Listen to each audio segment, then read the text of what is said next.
Rambøll har her i gang i et projekt i samarbejde med Region Hovedstaden, hvor vi laver et forsøg til oprensning af klorerede forbindelser på en ny og bæredygtig måde.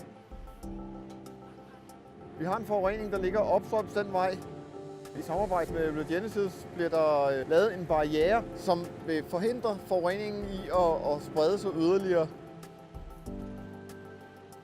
Regenesis have been doing in situ remediation for about 23 years. We've completed over 28,000 sites worldwide. This is the first time we've injected plume stop in Denmark. As you know, Denmark has some quite challenging geology, with clay that can act as a secondary source and also thick sands which can cause large plumes. But we've got a great solution here by using plume stop. We've worked really closely with Rambøll and the capital region to ensure that this solution is tailored exactly to Danish geology.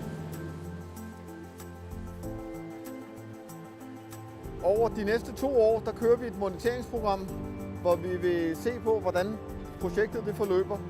Det består af vandprøvetagning i flere forskellige filtre for en række moniteringsboringer, der ligger nedstrøms for barrieren. Her vil vi analysere for klorerede stoffer og nedbrydningsprodukter. Der vil så i samarbejde med DTU blive lavet gentest og isotopanalyser.